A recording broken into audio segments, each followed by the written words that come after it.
Dear viewer, student and my friends, you're most welcome to my channel Commerce Wave YouTube classes for you. Hello everyone, this is Dr. A.N. Tiwari. In this video tutorial, we are going to discuss 26 most important MCQs questions related to income tax. यह video income tax के MCQ series का दूसरा video है। इसके पहले first video में हमने income tax के बेसिक्स को कवर किया है। यदि आपने वो वीडियो नहीं देखा है तो उसका लिंक आपको इस वीडियो के डिस्क्रिप्शन बॉक्स में मिल जाएगा, आप वहाँ से उसे देख सकते हैं। इस वीडियो में हमने इनकम टैक्स के 3 चैप्टर्स को कवर किया है, जिसमें पहला चैप्टर है एग्रीकल्चरल इनकम, दूसरा है रेजिडेंस एंड टैक्स लायबिलिटी और तीसरा है एग्जेम्पशन फ्रॉम टैक्स। इस वीडियो में हमने इन 3 चैप्टर्स से रिलेटेड मोस्ट इम्पॉर्टेंट MCQs को कवर किया है। आइए अब हम लोग सीधे MCQs को स्टार्ट करते हैं।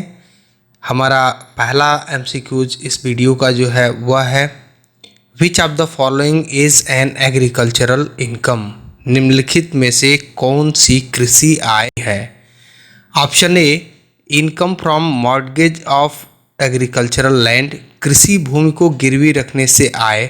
Option B income from agricultural land situated in Nepal, Nepal में स्थित कृषि भूमि से आय। Option C compensation received insurance company on account of the loss of crop due to flood, बाढ़ के कारण फसल के नष्ट होने पर बीमा कंपनी द्वारा प्राप्त क्षतिपूर्ति।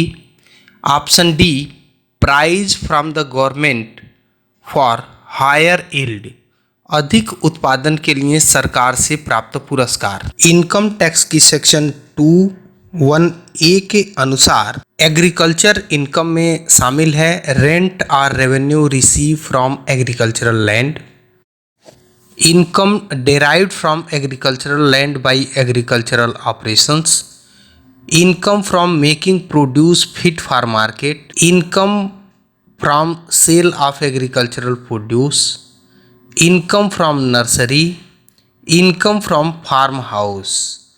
इन 6 प्रकार की आयों को एग्रीकल्चरल इनकम माना जाता है।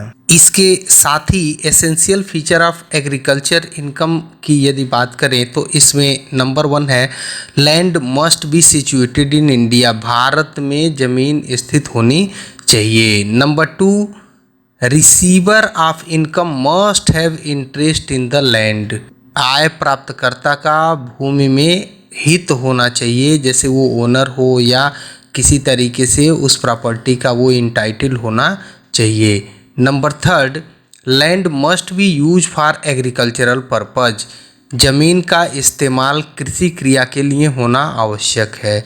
Number 4 agricultural income must be directly related from the agricultural land, जो एग्रीकल्चर इनकम है वह सीधे ज़मीन से जुड़ी हुई होनी चाहिए, और वो भी कौन सी ज़मीन? जिस पर खेती की जा रही हो। नंबर 5 जो एसेंशियल फीचर है एग्रीकल्चर इनकम होने के लिए वह कहता है the basic operation where carried out on land, खेती बाड़ी से संबंधित जो प्राथमिक क्रियाएं होती हैं जिसके अंतर्गत ज़मीन को खेती के लिए तैयार करना, जिसमें ज़मीन की जुताई है, उसकी निराई गुड़ाई है, या उसमें पानी देना है, उसमें बीज बोना है, पौधा निकलने के पहले तक की जितने भी एक्टिविटीज़ होती हैं उन सबको हम बेसिक एक्टिविटीज़ या बेसिक एग्रीकल्चरल ऑपरेशन के अंतर्गत शामिल करते हैं। तो इनकम से संबंधित बेसिक ऑपरेशन होने आवश्यक हैं। यदि एग्रीकल्चरल के बेसिक ऑपरेशन परफॉर्म किए गए हैं और तब इनकम हुई है तो वह इनकम एग्रीकल्चर इनकम हो सकती है। अब अगर इन आधारों पर हम लोग ऑप्शंस की चर्चा करें तो देखें, ऑप्शन ए है income from mortgage of agricultural land, कृषि भूमि को गिरवी रखने से होने वाली आय। जैसा कि किसी ने अपना एग्रीकल्चर लैंड, अपना खेत जो है वह किसी के पास गिरवी रख दिया और उससे 50,000 रुपये ले लिए, तो इस प्रकार की आय एग्रीकल्चरल इनकम नहीं होगी। वहीं अगर एग्रीकल्चर लैंड को एग्रीकल्चर पर्पज से किराए पर उठा दिया जाए, जैसे किसी व्यक्ति को खेती के लिए यदि एग्रीकल्चर लैंड को दे दिया जाए तथा इसके बदले में उससे कोई रेवेन्यू लिया जाए, कोई किराया लिया जाए, कोई पैसे लिए जाएं, तो वह एग्रीकल्चर इनकम हो सकती है। लेकिन यहाँ गिरवी रखने से होने वाली आय, यह इनकम एग्रीकल्चर इनकम नहीं हो सकती। वहीं ऑप्शन बी की बात करें, income from agriculture land situated in Nepal, तो अभी हमने बताया फीचर ऑफ एग्रीकल्चर इनकम, तो उसमें बताया था कि land must be situated in India, तो यहाँ लैंड सिचुएटेड इन नेपाल है, तो यह एग्रीकल्चरल इनकम नहीं होगी। इनकम टैक्स की दृष्टि से इस प्रकार की आय इनकम फ्रॉम अदर सोर्सेज में टैक्सेबल की जाती है, लेकिन यह एग्रीकल्चर इनकम की तरह ट्रीट नहीं की जाएगी। वहीं ऑप्शन सी की बात करें तो compensation received insurance company on account of the loss of crop due to flood, हाँ यह एग्रीकल्चरल इनकम हो सकती है, क्योंकि यदि फसल तैयार की गई, फसल को बेचने से होने वाली आय भी एग्रीकल्चर इनकम होती है। लेकिन अगर फसल बिकी नहीं बल्कि फसल नष्ट हो गई और उसके बदले में इंश्योरेंस कंपनी से कोई बीमा लिया गया है और वह कोई क्षतिपूर्ति करता है, तो वह इनकम ठीक उसी प्रकार से होगी जैसे फसल को बेचने से होने वाली आय हो। Option D, prize from the government for higher yield, अधिक उत्पादन करने के लिए सरकार से प्राप्त पुरस्कार, यह एग्रीकल्चर इनकम नहीं हो सकता है, क्योंकि एग्रीकल्चर से होने वाली डायरेक्ट इनकम को ही एग्रीकल्चर इनकम माना जाता है। अतः इस प्रश्न का जो सही आंसर है, सही जवाब है, वो है option C, compensation received from insurance company on account of the loss of crop due to flood, बाढ़ के कारण फसल के नष्ट होने पर बीमा कंपनी द्वारा प्राप्त क्षतिपूर्ति एक एग्रीकल्चरल इनकम है। Next question is, income from the rent of agricultural land is, कृषि भूमि से प्राप्त किराए की आय है। इनकम टैक्स एक्ट की सेक्शन 21A जो एग्रीकल्चर इनकम को बताती है, इसका पहला ही आइटम है वह है रेंट और revenue receive from agricultural land is a type of agricultural income. तो यहाँ पर प्रश्न में यही आपसे पूछा जा रहा है। आपके पास ऑप्शन है एग्रीकल्चरल इनकम, कृषि आय, बिल्कुल करेक्ट है। ऑप्शन बी, कैजुअल इनकम, तो कैजुअल इनकम तो वो इनकम होती है जो कभी कभार प्राप्त होती है, जिसके प्राप्त होने की कोई सटीक जानकारी पहले से नहीं होती है, वो अकस्मात होने वाली आय कैजुअल इनकम होती है। जैसे गड़ा हुआ धन मिल जाना, सड़क पे कोई पैसा गिरा हुआ रुपया पैसा पा जाना, तो यह सब चीज़ें कैजुअल इनकम के अंतर्गत आती हैं। लॉटरी की इनकम है, पजल्स की इनकम है, etcetera. Option C, business income, तो ये भी गलत है। प्रोफेशनल इनकम, ऑप्शन डी, ये भी गलत है। तो यहाँ पर प्रश्न संख्या 2 का जो सही जवाब है वह है ऑप्शन ए, एग्रीकल्चरल इनकम, कृषि आय, अर्थात income from the rent of agricultural land is an agricultural income. Next question is, salary received by an agricultural farms manager is, कृषि फार्म के मैनेजर को मिलने वाला वेतन है। Option A, income from profession, पेशे से आय। Option B, income from salary, वेतन से आय। ऑप्शन सी, एग्रीकल्चरल इनकम, कृषि आय। ऑप्शन डी, कैपिटल इनकम, पूंजी आय। स्टूडेंट, इस प्रश्न का जो सही जवाब है वह है salary received by an agricultural farms manager is an income from salary. एक प्रकार से इनकम फ्रॉम सैलरी है, क्योंकि एग्रीकल्चर से डायरेक्ट इनकम ही एग्रीकल्चर इनकम मानी जाती है। और साथ ही साथ एग्रीकल्चर इनकम होने के लिए यह ज़रूरी है कि इनकम को प्राप्त करने वाले का जो लैंड है, एग्रीकल्चर से रिलेटेड जो लैंड है उसमें राइट होना चाहिए, जैसे वो ओनर होना चाहिए या किराएदार होना चाहिए या अन्य किसी भी प्रकार से उस ज़मीन से उसका कोई कानूनी रिलेशन होना चाहिए। तो यहाँ मैनेजर्स को मिलने वाली सैलरी इस पर्पज़ से मिलती ही नहीं है। फार्म मैनेजर को मिलने वाली सैलरी और देने वाले के बीच में एम्प्लायर और एम्प्लाई का रिलेशनशिप है, इसलिए यह इनकम फ्रॉम सैलरी के अंतर्गत टैक्सेबल होगी। वहीं नेक्स्ट क्वेश्चन की बात करें तो वह है which of the following is an agricultural income. निम्नलिखित में से कौन सी कृषि आय है। Option A rent receive from agricultural land, कृषि भूमि से प्राप्त किराया। भाई यह तो स्पष्ट रूप से है कि ये एग्रीकल्चरल इनकम है। ऑप्शन बी की बात करें इनकम फ्रॉम डेयरी फार्म की आय, यह भी डायरेक्ट एग्रीकल्चरल लैंड से रिलेटेड इनकम नहीं है, इसलिए ये एग्रीकल्चर इनकम नहीं हो सकती। और साथ ही साथ इसकी प्राप्ति के संबंध में या इस आय के संबंध में किसी भी प्रकार की एग्रीकल्चर एक्टिविटी करना आवश्यक नहीं है, इसलिए ये भी एग्रीकल्चर इनकम नहीं हो सकती। ऑप्शन सी की बात करें इनकम फ्रॉम पोल्ट्री फार्म, तो ये कुछ एग्जांपल्स हैं जो ज़मीन से जुड़े हुए व्यापार तो हो सकते हैं, लेकिन इनसे होने वाली आय एग्रीकल्चर इनकम नहीं होती है, क्योंकि एग्रीकल्चर होने के लिए एग्रीकल्चर एक्टिविटी जो भी बेसिक एग्रीकल्चर एक्टिविटीज़ का होना आवश्यक है, जो डेयरी और ये मुर्गी फार्म या फिशरीज़ के संबंध में नहीं की जाती हैं। Option D dividend from a company engage in agriculture, किसी कंपनी से प्राप्त होने वाला dividend income from other sources से रिलेटेड टॉपिक है। ये इस प्रकार इस प्रश्न का सही आंसर है option A rent receive from agriculture land. Next question is for the computation of tax agriculture income is included in the total income of. कर की गणना करने के लिए कृषि आय को कुल आय में शामिल किया जाता है। किसके कुल आय में शामिल किया जाता है? तो ऑप्शन ए है इंडिविजुअल ओनली, केवल व्यक्तिगत करदाता की। ऑप्शन बी HUF ओनली, केवल हिंदू अविभाजित परिवार की। ऑप्शन सी फर्म्स ओनली, केवल फर्म की।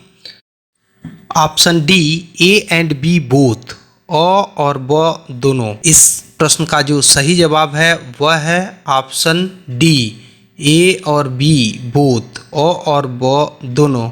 यदि किसी इंडिविजुअल एसएससी या HUF एसएससी की टोटल टैक्सेबल इनकम 2,50,000 से अधिक है एवं एग्रीकल्चर इनकम 5,000 से अधिक है, तो इस परिस्थिति में एग्रीकल्चर इनकम को टोटल इनकम में ऐड किया जाता है और प्राप्त हुई आय को एग्रीगेटेड इनकम कहते हैं, जिस पर आगे कर निर्धारण की प्रक्रिया की जाती है।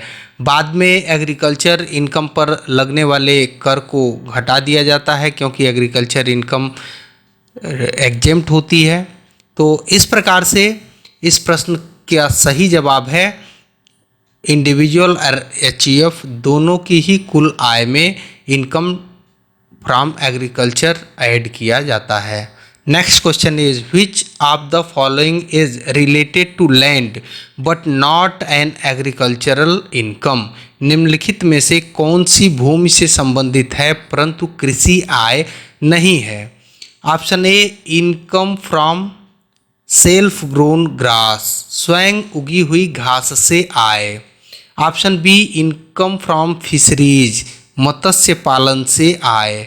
Option C income from mining royalty, खनन अधिकार शुल्क से आय। Option D all of the above. यहाँ देखें यह तीनों ही इनकम एग्रीकल्चर इनकम नहीं हो सकती, भले ही इनका संबंध जहाँ डायरेक्टली लैंड से है, लेकिन फिर भी ये एग्रीकल्चर इनकम नहीं हो सकती। क्यों?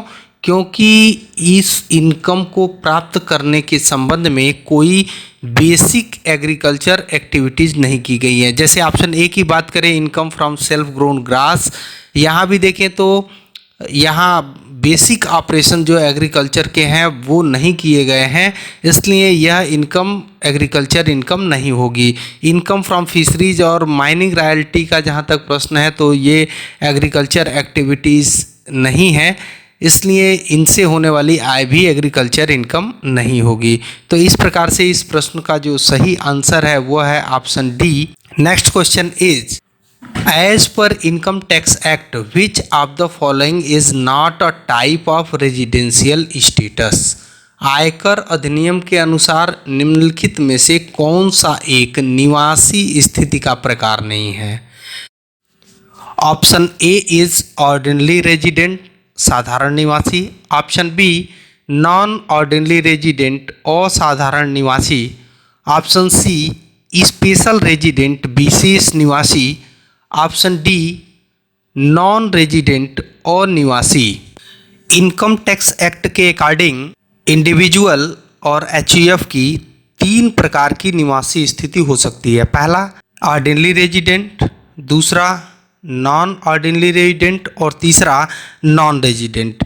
बट इनकम टैक्स एक्ट में कहीं भी किसी प्रकार से भी स्पेशल रेजिडेंट जैसी कोई व्यवस्था नहीं है। तो इस प्रकार से इस प्रश्न का जो सही आंसर है, as per income tax act which of the following is not a type of residential status, तो उसके लिए सही ऑप्शन है ऑप्शन सी स्पेशल रेजिडेंट। ऐसी कोई व्यवस्था इनकम टैक्स में नहीं है। Next question, who may be a non ordinary resident, असाधारण निवासी कौन हो सकता है। ऑप्शन ए पार्टनरशिप फर्म, साझेदारी firm. Option B company. Option C association of person.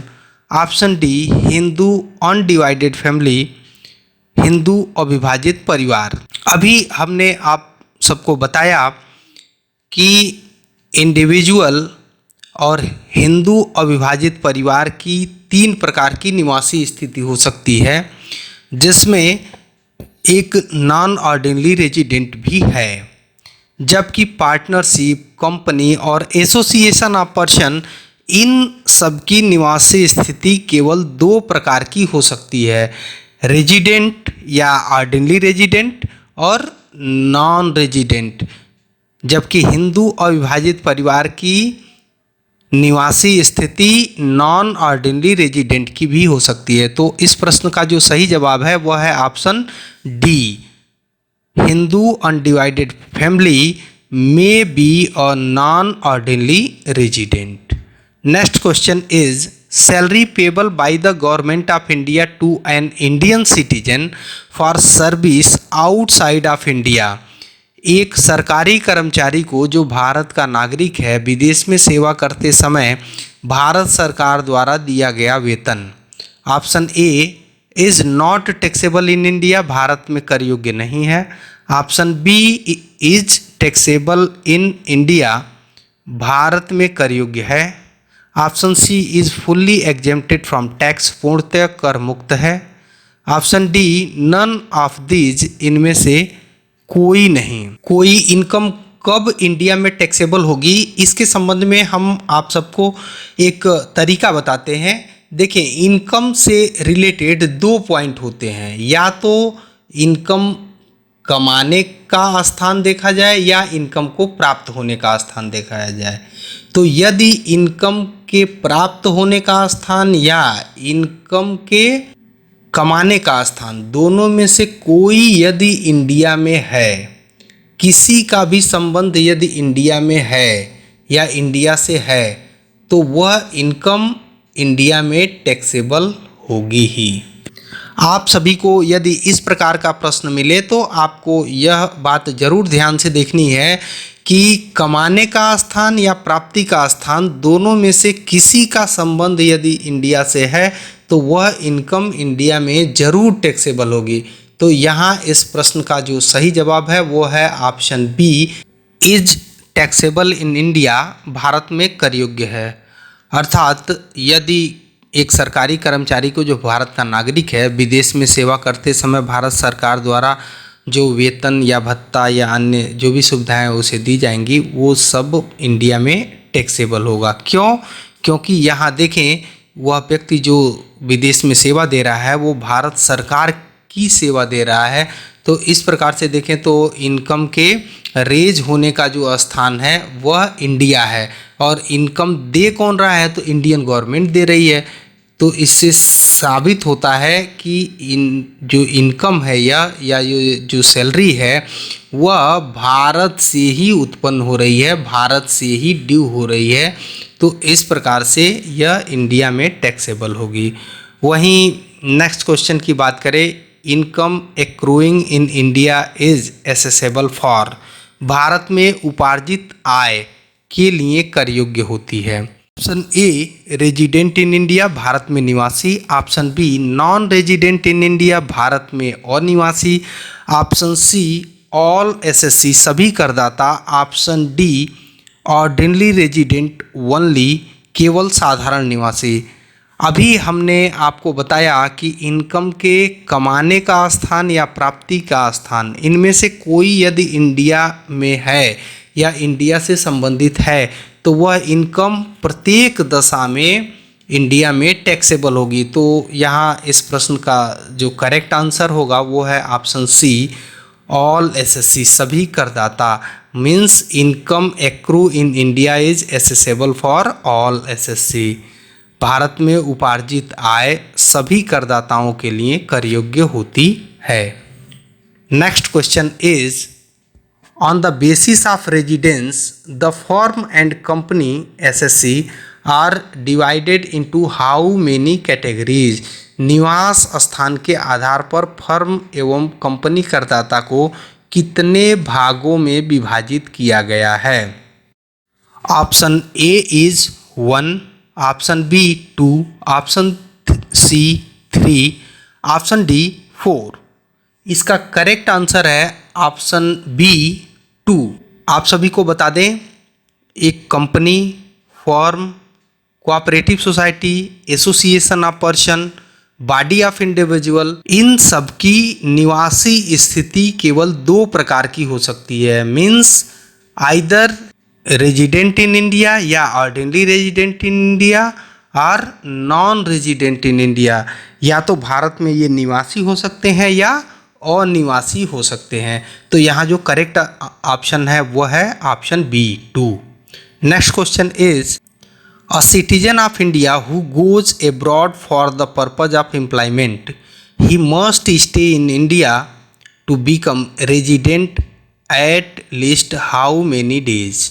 एक भारतीय नागरिक जो रोजगार हेतु विदेश जाता है उसे निवासी होने के लिए कम से कम कितने दिन भारत में रहना होगा?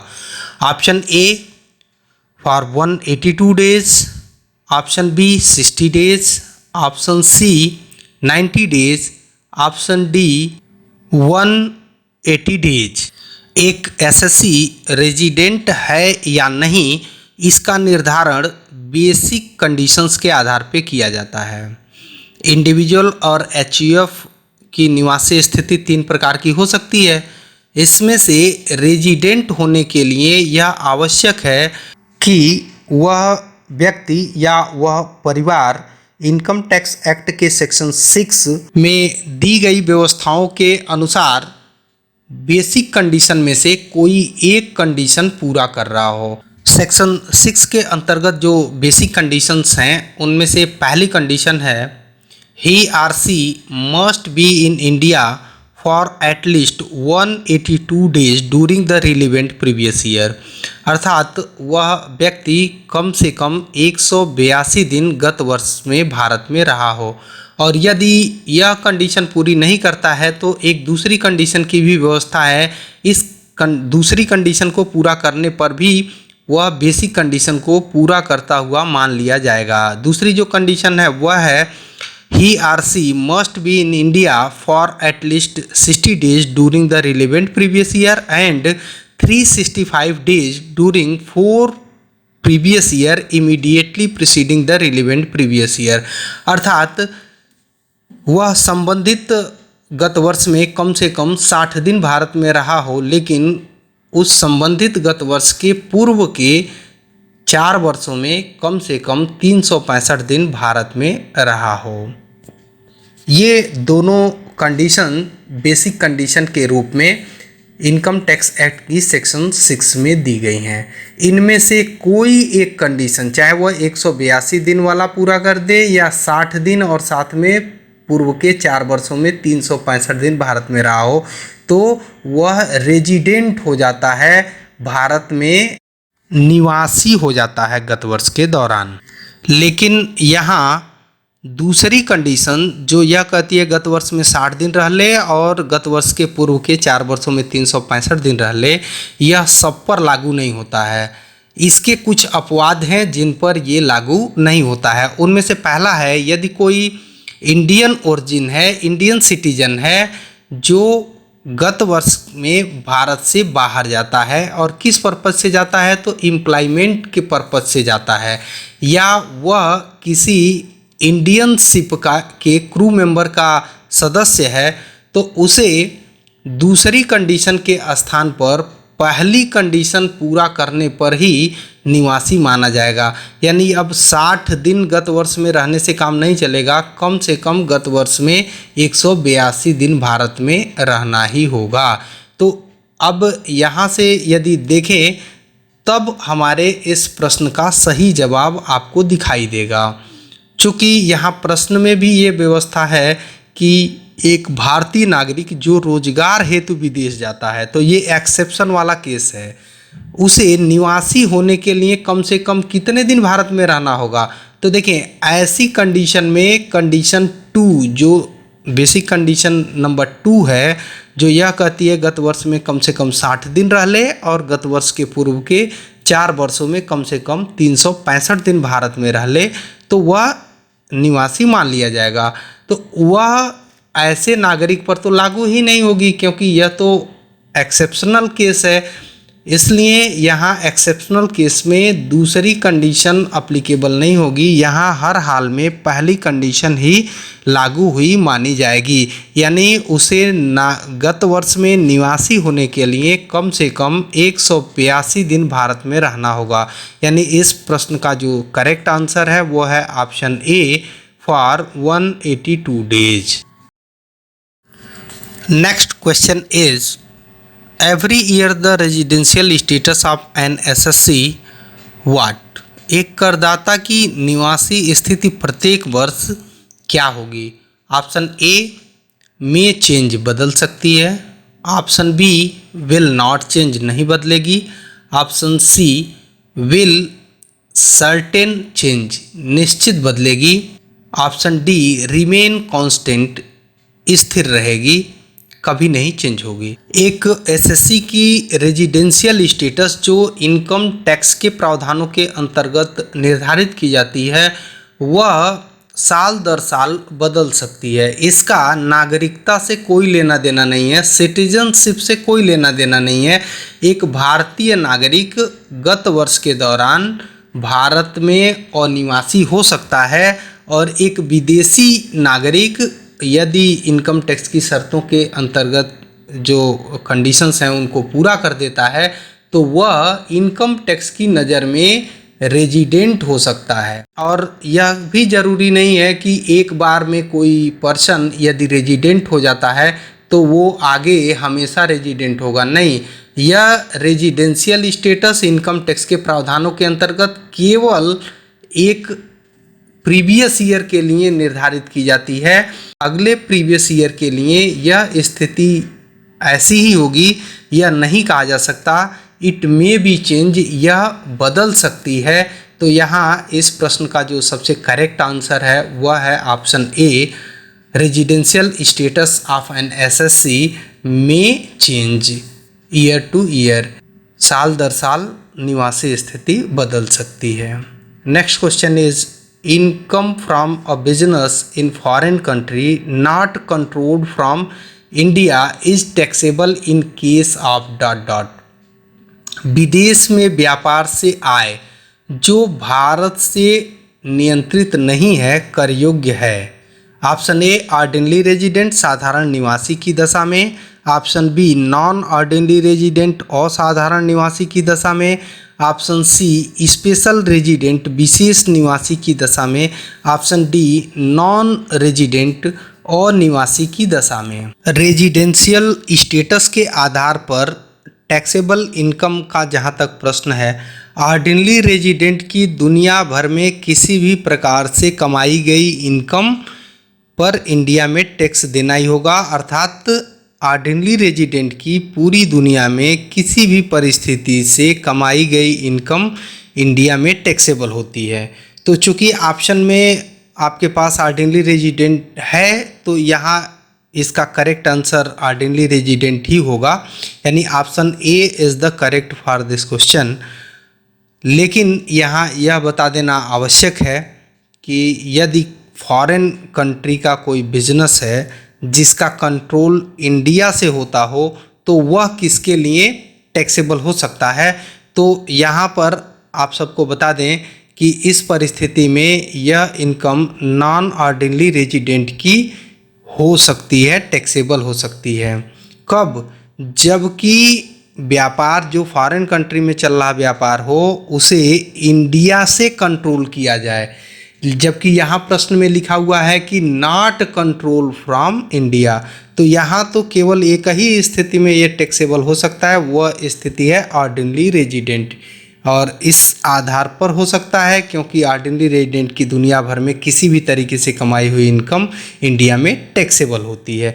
स्पेशल रेजिडेंट का कोई प्रश्न ही नहीं है, ऐसी कोई निवासी स्थिति होती ही नहीं है। और नॉन रेजिडेंट की केवल वही इनकम इंडिया में टैक्सेबल हो सकती है जिसका सीधा संबंध, डायरेक्ट रिलेशन इंडिया से हो, यानी कम से कम ओरिजिन पॉइंट या रिसीविंग पॉइंट दोनों में से कोई एक पॉइंट इंडिया में होना चाहिए। यदि है तब तो इंडिया में ये टैक्सेबल हो सकता है। यहाँ इस प्रश्न में देखें तो नॉन रेजिडेंट के लिए भी यह इनकम इंडिया में टैक्सेबल नहीं होगी, केवल और केवल ऑर्डिनरी रेजिडेंट की ही दशा में यह इंडिया में टैक्सेबल होगी। Next question is when an individual fulfills both additional conditions along with any one basic condition will be a, एक व्यक्तिगत करदाता जो किसी एक आधार शर्त के साथ ही दोनों अतिरिक्त शर्तों को पूरा करता है वह dot dot. Option A ordinary resident साधारण निवासी होगा, option B non ordinary resident असाधारण निवासी होगा, ऑप्शन सी नॉन रेजिडेंट अनिवासी होगा, option D none of these, इनमें से कोई नहीं होगा। एक इंडिविजुअल एसएससी की 3 निवासी स्थिति हो सकती है। ऑर्डिनरी रेजिडेंट या तो वो हो सकता है, या नॉन ऑर्डिनरी रेजिडेंट हो सकता है, या नॉन रेजिडेंट हो सकता है। कब कोई पर्सन ऑर्डिनरी रेजिडेंट माना जाएगा? गत वर्ष के दौरान साधारण निवासी होगा तो इसके लिए उसे कम से कम एक बेसिक कंडीशन पूरी करनी होगी और साथ ही साथ दोनों एडिशनल कंडीशन पूरी करनी होगी, तब उसकी निवासी स्थिति ऑर्डिनरी रेजिडेंट की होगी।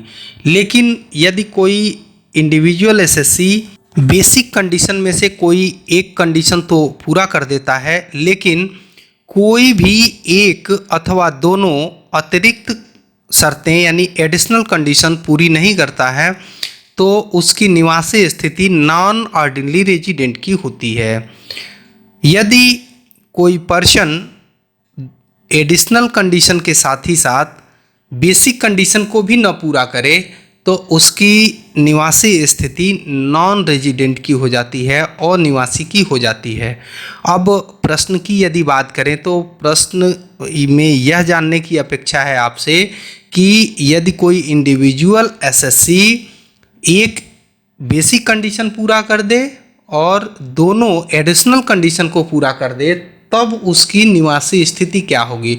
तो इसको सबसे प्रारंभ में ही मैंने बताया कि यदि कोई इंडिविजुअल एसएससी बेसिक कंडीशन में से कोई एक कंडीशन पूरी कर दे और इसके साथ ही वह दोनों एडिशनल कंडीशंस को भी पूरी कर दे तो उसकी निवासी स्थिति ऑर्डिनरी रेजिडेंट की होती है, साधारण निवासी की होती है। तो इस प्रकार से इस प्रश्न का जो करेक्ट आंसर है वो है ऑप्शन ए, ऑर्डिनरी रेजिडेंट, साधारण निवासी। Next question is when an individual fulfils any one basic condition but fail to fulfil both additional condition will B.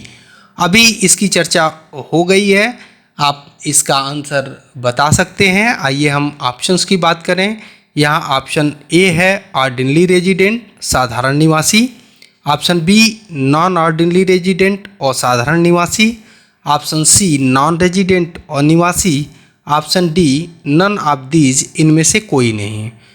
तो यहाँ देखें प्रश्न में यह आपसे पूछा जा रहा है कि यदि कोई पर्सन बेसिक कंडीशन में से किसी एक कंडीशन को तो पूरा करता है, लेकिन दोनों आधार शर्तों को, दोनों एडिशनल कंडीशन को पूरा नहीं करता है।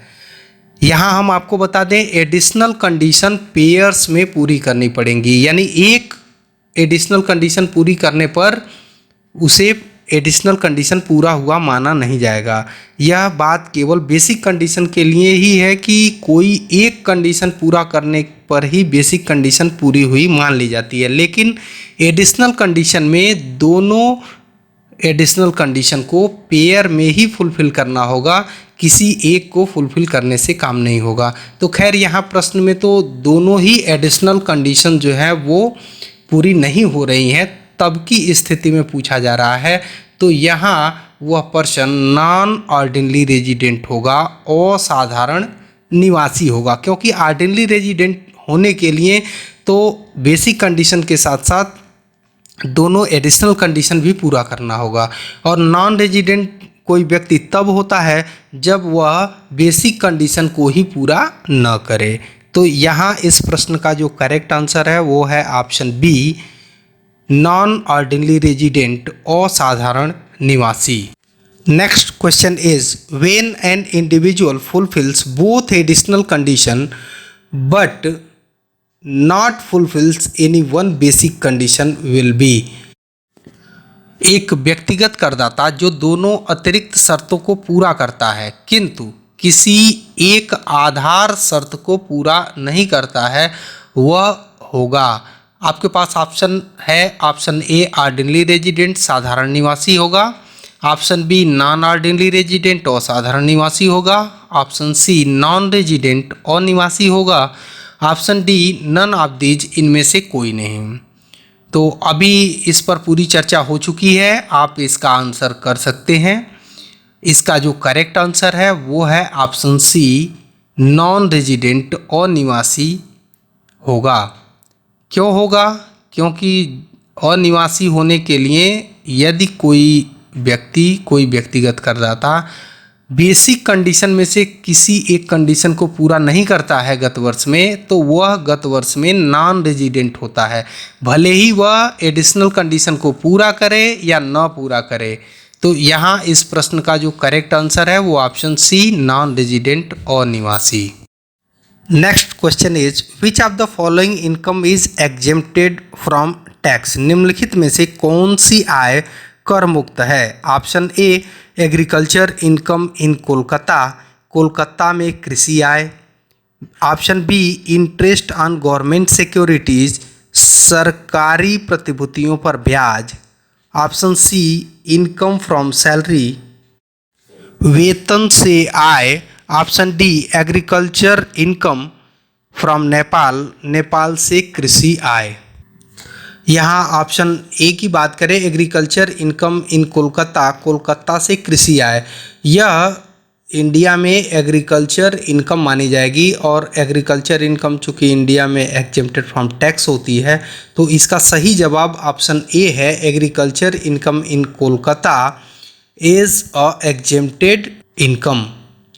ऑप्शन बी की बात करें, इंटरेस्ट ऑन गवर्नमेंट सिक्योरिटीज़, तो ये इनकम फ्रॉम अदर सोर्सेज के अंदर टैक्सेबल हो सकती है।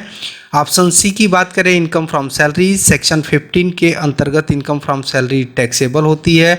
Option D agriculture income from Nepal, यह कृषि आय तो है, लेकिन कृषि आय तभी एग्जेम्प्टेड फ्रॉम टैक्स होती है या एग्रीकल्चर इनकम मानी जाती है जब वह भारत से हो, यानी डेराइव फ्रॉम इंडिया हो, भारत से प्राप्त हो रही हो, या land must be situated in India, agriculture land Bharat में स्थित होनी चाहिए। जबकि यहाँ ऑप्शन डी की कंडीशन में एग्रीकल्चर इनकम कहाँ से है, नेपाल से है, तो जाहिर सी बात है ज़मीन भी नेपाल में ही होगी, तो यह एग्रीकल्चर इनकम नहीं हो सकता है, इसलिए यह भी इनकम फ्रॉम अदर सोर्सेज में टैक्सेबल होगा। इस प्रकार से इस प्रश्न का करेक्ट आंसर है option A, agriculture income in Kolkata, Kolkata में कृषि आय।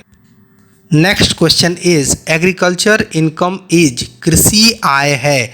ऑप्शन ए टैक्सेबल कर योग्य, ऑप्शन बी पार्टली टैक्सेबल अंशतः कर योग्य, ऑप्शन सी एग्जेम्प्टेड कर मुक्त, option D none of these, इनमें से कोई नहीं।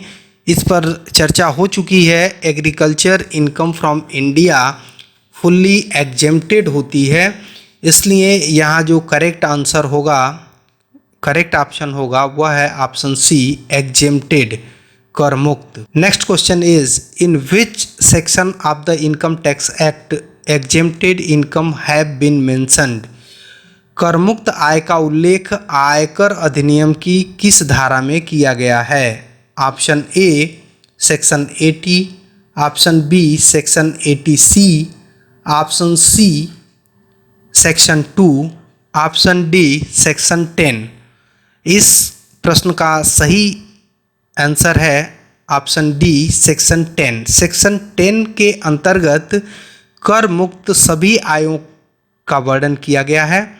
वहीं ऑप्शन ए 80 की बात करें तो यहाँ कुछ ऐसे एक्सपेंसेज, कुछ ऐसी सेविंग्स जिन पर कर से छूट प्राप्त होती है तो उनकी व्यवस्था की गई है। 80C की बात करें तो यह भी एक तरीके से कुछ एक्सपेंसेस और कुछ इन्वेस्टमेंट से रिलेटेड है जिसकी छूट प्राप्त होती है, तो ये चूँकि छूट से संबंधित सेक्शन है, इनकम से इनका कोई लेना देना नहीं है। वहीं सेक्शन 2 की बात करें तो इनकम टैक्स की सेक्शन 2 में इनकम टैक्स में जितने भी वर्ड्स इस्तेमाल किए गए हैं, जो भी विशेष प्रकार के शब्द हैं या इनकम टैक्स में जिनकी अलग परिभाषा है, शाब्दिक परिभाषा अलग है, तो उनको इस सेक्शन में डिस्कस किया गया है। इस प्रकार इस प्रश्न का जो करेक्ट आंसर है वो है option D section 10। Next question is income of minor child is exempted, अवयस्क बच्चे की आय कर मुक्त होती है। Option A 1000 rupees, option B 1500 rupees, option C income of minor child are 1500 rupees, whichever is less. अवयस्क बच्चे की आय अथवा 1500 रुपये जो दोनों में कम हो। ऑप्शन डी होल इनकम, संपूर्ण आय। स्टूडेंट, यहाँ हम आपको बता दें कि इनकम टैक्स के अंतर्गत, इनकम टैक्स के सेक्शन 10 के अंतर्गत माइनर चाइल्ड के इनकम के एग्जेम्पशन के संबंध में व्यवस्था है, जिसमें यह बताया गया है कि माइनर चाइल्ड की इनकम, अवयस्क बच्चे की आय अथवा 1500 रुपये जो दोनों में कम हो तक एग्जेम्प्टेड होती है। It means option C is the correct. Income of minor child are 1500 rupees whichever is less. Option C is the correct. Next question is maximum limit of interest exemption on individual in post office saving account is. डाक खाने में व्यक्तिगत बचत खाते पर अधिकतम ब्याज कर मुक्त है, कितना। ऑप्शन ए है 2500 rupees, option B 3500 rupees, option C 4500 rupees, option D 5000 rupees. तो यहाँ जो करेक्ट आंसर है वह है ऑप्शन बी 3500 रुपीज़ तक की पोस्ट ऑफिस सेविंग अकाउंट पर मिलने वाला इंटरेस्ट एग्जेम्प्ट होता है, कर मुक्त होता है।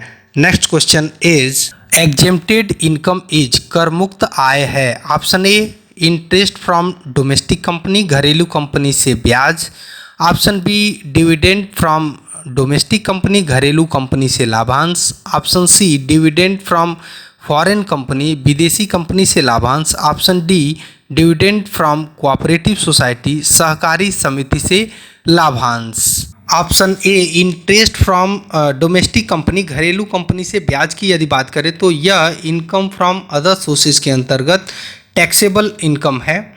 वहीं ऑप्शन बी की बात करें डिविडेंड फ्रॉम डोमेस्टिक कंपनी घरेलू कंपनी से लाभांश। घरेलू कंपनी से प्राप्त होने वाला लाभांश जो है वो एग्जेम्प्टेड फ्रॉम टैक्स होता है, इस पर कोई कर नहीं लगता, क्योंकि डोमेस्टिक कंपनी जो है वह अपनी आय पर इनकम टैक्स देती हैं।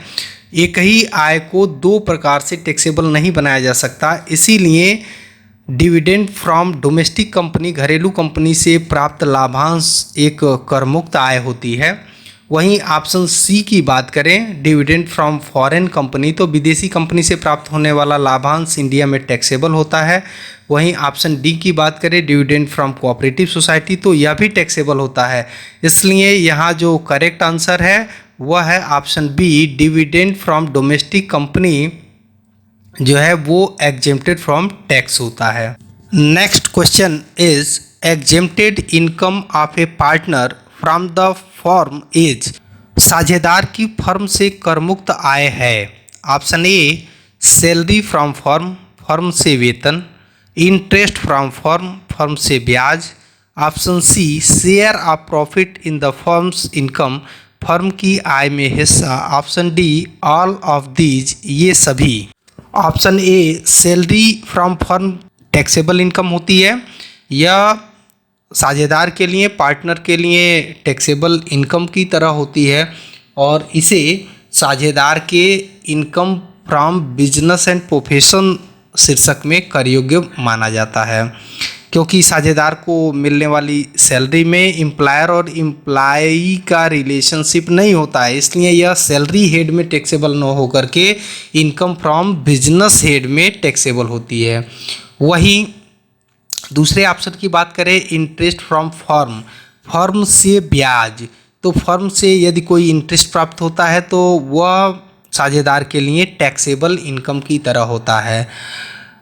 Share of profit in firms income की बात करें तो चूंकि फर्म खुद ही एक एसएससी होती है, वह अपनी आय पर कर चुकाती है और एक ही इनकम पर दो प्रकार से कर नहीं लगाया जा सकता है, इसलिए यहाँ share of profit in firms income जो है वो एग्जेम्प्टेड फ्रॉम टैक्स होती है। तो इस प्रकार से देखें तो इस प्रश्न का जो करेक्ट आंसर है वो है option C share of profit in a firm's income is an exempted income. Next question is amount received by a member of HUF out of family income is। Hindu अविभाजित परिवार के सदस्य को परिवार की आय में प्राप्त राशि है। ऑप्शन ए टैक्सेबल कर योग्य। ऑप्शन बी पार्टली टैक्सेबल अंशतः कर योग्य। ऑप्शन सी एग्जेम्प्टेड कर मुक्त। Option D none of these इनमें से कोई नहीं। तो आप सब को पता भी है कि HUF खुद में भी एक एसएससी होता है। यदि HUF की इनकम एक लिमिट से जो अभी फिलहाल 2,50,000 है से अधिक है तो HUF को खुद भी टैक्स पे करना होता है और HUF की तरफ से HUF का जो कर्ता होता है मालिक होता है वह एसएससी माना जाएगा और उसे HUF की इनकम पर टैक्स देना होता है।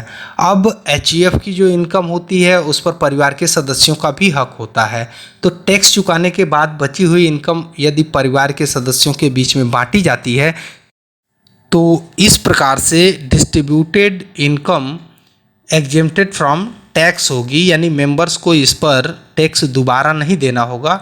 इसलिए यहाँ करेक्ट आंसर है ऑप्शन सी एग्जेम्प्टेड कर मुक्त। यदि आपने अब तक हमारे चैनल को सब्सक्राइब नहीं किया है तो प्लीज़ चैनल को सब्सक्राइब कर लें। यदि वीडियो में दी गई जानकारी अच्छी लगी हो तो वीडियो को लाइक करें, ज़्यादा से ज़्यादा शेयर करें जिससे बाकी लोग भी लाभान्वित हो सकें। हमारे चैनल पर MCQs सीरीज़ से संबंधित अन्य वीडियो भी हैं जिनका लिंक आपको इस वीडियो के डिस्क्रिप्शन बॉक्स में मिल जाएगा। आप यदि चाहें तो वहां से इसे देख सकते हैं। आप अंत तक हमारे वीडियो में बने रहे, इसके लिए आप सभी को बहुत बहुत धन्यवाद। थैंक्स।